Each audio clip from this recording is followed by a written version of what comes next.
Welcome in, Retriever fans. The UMBC Baseball Weekly Report, Volume 2, here with head coach Liam Bowen, recapping the week that was and the week that will be for UMBC Baseball. Coach, thanks for taking the time today. No, I appreciate it, Dave. Thanks for having me, man. So another big weekend for the Retrievers. 2 wins against George Mason on Friday and Sunday. Games on Saturday against St. Bonaventure got canceled, but the Retrievers are 5-0 heading into conference play this weekend against UMass Lowell.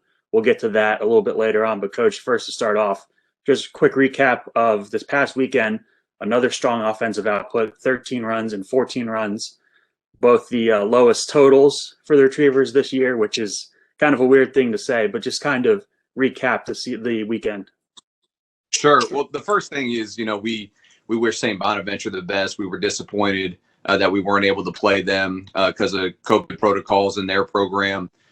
It sounds like they're going to be able to work through it and go on to a healthy and successful season. So I want to make sure those guys, that they hear from us that we're looking forward to seeing them back on the field and maybe even bringing them down to Baltimore in a year in the future. So definitely wish Coach Sudbrook and his group up there good luck. But as far as our games against George Mason, at our level, the games can be so variable because you always play in different environments. Some days it's a big strike zone and the wind's blowing in, and some days maybe it's a little harder to get those borderline pitches and the wind's blowing out. The wind definitely blew really both days, but in particular on Sunday.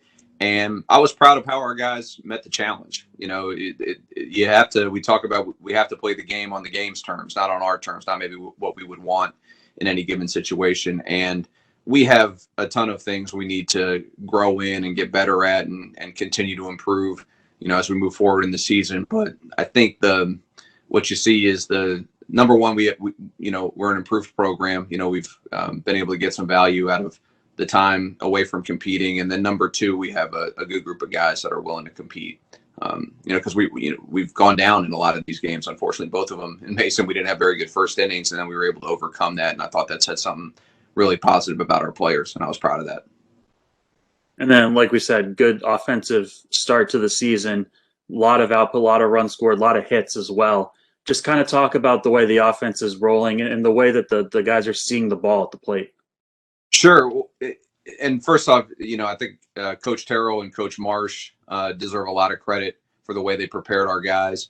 And one of the things that they've done and our guys have really bought into and really embraced is just the ability to score in multiple ways. We've hit some home runs. I wouldn't say we're a team that has to wait around for a home run. We've been able to steal some bases. We've been able to use the bunt game. I think we've disciplined the strike zone really well. And that's just been able to sustain us even when we're maybe not making the consistent hard contact that we like to. And then when we do make that consistent hard contact, we end up with a lot of RBIs because we have a lot of guys on base. So that's something we believe in as a program. Something I believe in as the head coach is just that ability to be versatile offensively and score in multiple ways.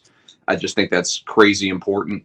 I think it's absolutely essential, if you're going to win at any kind of level, in the America East. And that's been on display early. So we're encouraged by that. And then you guys are leading the league in a lot of offensive categories, tops in the country in a lot of these offensive categories as well. 26 stolen bases to start the season. Is that something, I know in the past few years that's been something that the team has done very well. Is that something you're really focusing on this year, is the little things, the base-to-base type of game plans? I mean, we just want to get in scoring position. However we can. If it's a walk and a dirt ball read, great. If it's a double, great. If it's a single and a stolen base, great. I think just running 9 guys up to home plate that can get themselves to second base is where offense starts. And through the recruiting and development and the guys really buying into that philosophy and working really hard. We have a very hard working group here this year, and I think I've just been really pleased to see him get some return on that investment. We've been able to get to second base quite a bit, and to me, it's really as simple as that. We're not overly fussy about how we get to second. We just need to get to second, and then the next guy can start cashing us in. So, it's simple as that for us. And then there's a lot of depth in this lineup this year. A lot of guys are getting some playing time. Guys in different positions than they're normally used to. And a lot of guys are hitting over 300. I know it's early in the season, but a lot of guys are seeing the ball well at the plate. Just talk about the depth that this team has. Seems like you've put guys into different positions. Guys are in and out of the lineup in certain games, and it doesn't matter who you put in there. Everybody's performing. Just talk about the depth that you have this year. Sure. Well, first off, I wouldn't, take the statistics to the bank. We've played 5 games. We're not really focused on like where we are in the conference or the country. From a statistical standpoint, we won't be after 45 games. So we're certainly not after 5 games. The depth is obviously something that we're happy with. Guys have been ready to answer the bell when their name is called. I just think it comes back to number one, having the same standards for everybody in the program and focusing on everybody in the program's development, regardless of where they are on the depth chart. I'm a huge believer in that as a coach. If a guy is on our roster, if he's in our program, if he's showing up every day, we dump the tank and try and make him the best player we can. It's not about, if they're preseason all conference or if they're a new player that's not expected to play much, we treat them all the same. So we're getting some return on that. And that's really positive. And then the other thing is, I think we spend a lot of time on scouting our opponents. We want to be aware of their strengths and weaknesses. But the most important scouting we do is on our own roster. We really want to understand what each guy's capable of, what they're comfortable with, where they feel like they can excel. Just to give an example, guy I'd love to shout out here. I thought Ethan Wensloff got his first start of the year Sunday against George Mason, played really well. Really windy day, hard day to play outfield. I think he's a really good defender, and he's he showed up a good defender. He's very athletic, but he's improved every year, and I think he's playing his best defense this preseason. And I think just recognizing that and putting him in a position to succeed, I thought that, that ended up being the right call, and to credit to Ethan that he was ready for it. He's been really good in kind of a part-time role so far, and I was just really pleased with that. I could name another of other examples, but that's what we want out of our bench guys, and I thought he was really important in the game on Sunday. And then not just the offense, but the pitching as well has been pretty good to start the season. Like you said, this past weekend, first innings were a little bit slow, not what you might have wanted, but they really did settle in. The starting pitchers, Owen Hamilton, Joe Nestle, really settled in after that first inning. And then you got a good, strong outing out of Reed Salata on Sunday, coming in relief in those middle innings as you started that comeback. Just talk about the pitching and how, you guys are getting off to some slow starts like this weekend, but they really settle in, and you guys, the pitching is what's helping you keep you in games and keeping the run totals down. Yeah, I mean, innings 2 through 9, we're okay. The first inning, obviously, we have to solve, and we will. I'm not. It's not keeping me up at night. We kind of have the problem identified, and we know what we need to do to get better. I think if I have to project a little bit, it's we were off for a year, and I think some guys have come out of the gates maybe a little bit pumped up and haven't executed as well as they're capable of, and right. We'll work through that. That's something I think we can get past. I really want to point out the 3 relievers we had on Sunday. I thought it was just an absolutely vicious day to pitch. You're talking about winds up to 30, 40 miles an hour straight out to left. And I thought Reed Salata in particular, he comes in and just the courage that he showed to blow up the strike zone with his stuff, knowing that I thought George Mason has a really good lineup, really offensive, kind of a power-oriented team that was playing on a day that was going to be a power-oriented day. And I thought he was outstanding. I thought he absolutely changed the game. And I don't think it's commonly understood how difficult it is to pitch in those situations. And he made it look pretty easy. And then Keegan Leffler and Luke Johnson in back of him, I thought were also really good. And it ended up being a comfortable win on a day that was anything but comfortable. Where you go down 4 runs in the first inning to a really good offense on a really tough day. And, those guys were able to turn it around for us. And Owen Hamilton as well at their place. The fact that he struggled so much in the first and was able to still get us through 5 innings, I thought that spoke to a real maturity in his game. Cam Taylor and Tyler McDonald were also solid after him. So we have improving to do, obviously. That's one of the areas for growth for us. But there are some ingredients there that I think we can work with and think we can get better. And then last week, you had Joe Nestle get Pitcher of the Week. Christian Torres was Player of the Week. This week, another Player of the Week, Adam Schwartz, had a huge weekend, 2 home runs on Sunday, 1 a grand slam, 7 total RBI. Just talk about him. This is really his first game action that he's seeing as a retriever. Just talk about what he brings to the lineup and what you've seen from when he first got here to where he is right now. Well, he's a really improved player. He's a great player development story. He started his career at the University of Connecticut, really good program. Didn't get as much opportunity there. It took a chance on himself and on us to come here, and he had to redshirt a season, continue to develop, and now that decision's really paying off because number one, he's a phenomenal kid. He's a great student, hard worker from a great family, talented player.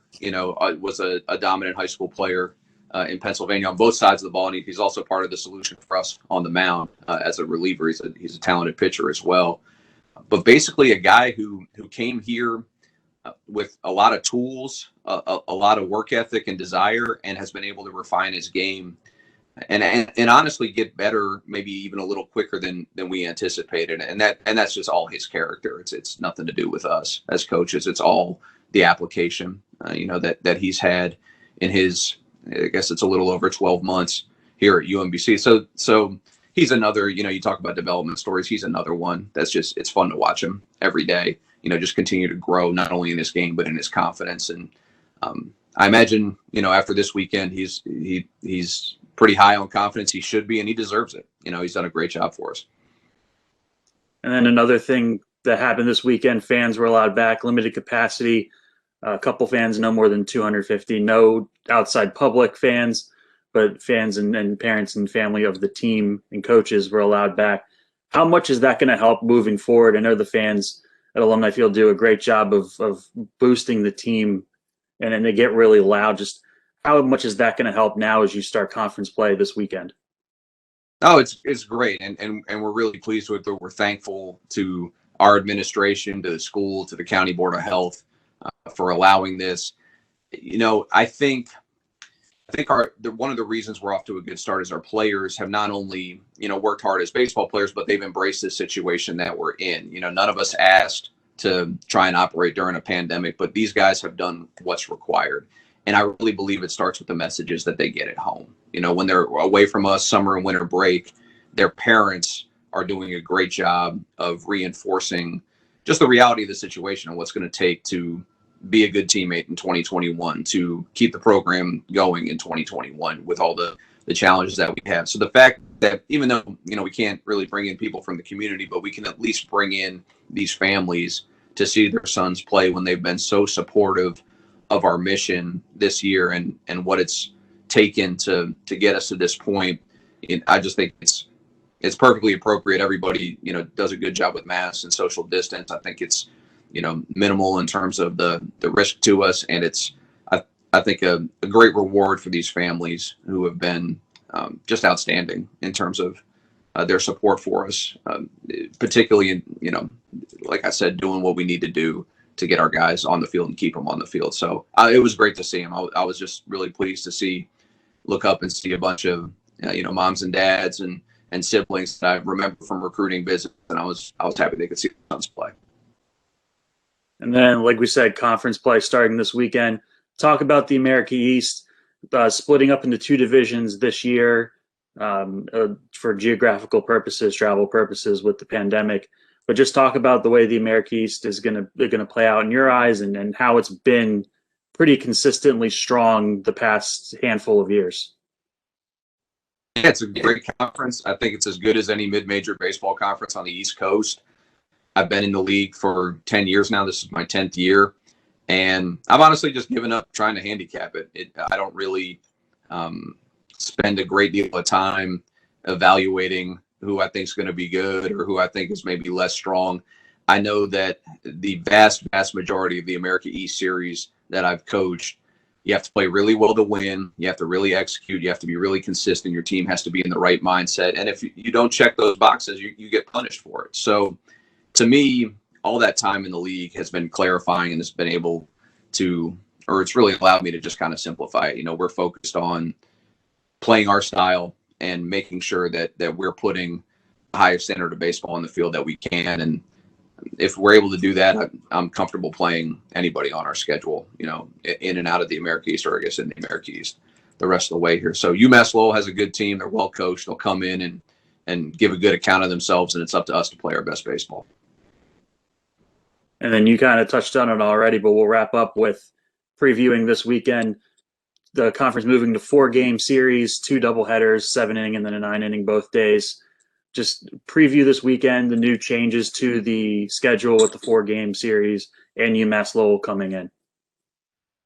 It's going to be a lot of baseball in a short amount of time. So I think it's paramount that our guys are taking care of themselves. It's the reason that we've been spending extra time with Coach Cockrell, our strength coach, over the past few months. That's something that I just believe in and that we're going to do going forward. It's the reason we talk about sleep all the time in our program. We always talk about getting a good night's rest every day, no matter what's coming up the next day. It's the reason we talk about nutrition and guys taking care of themselves. I really believe that's going to be some hidden factors away from the field that's really going to determine the standings this year. So our guys, so far, they've been doing the right things. I think that message is landing with them, but our consistent application of those principles is what's going to allow us to play 32 good innings of baseball each weekend. So that's what we're focused on. We're not focused on the schedule maybe being a little bit different than in years past. We're focused on how can we best prepare ourselves for the challenge that's in front of us. And early returns are good, but it's going to be a matter of staying consistent and, staying applied each day. All right, Coach. Well, I appreciate you taking the time today, and good luck this weekend against UMass Lowell. Yeah, I appreciate it, Dave. Go Dogs. Go Dogs. So the Retrievers back in action, UMass Lowell this weekend, Saturday and Sunday, both games and both days starting at 2 p.m. at Alumni Field. All games will be streamed on Amerikeys TV, and keep up to date with UMBC baseball on the Athletics website, umbcretrievers.com, and the team's Twitter page at UMBC Baseball.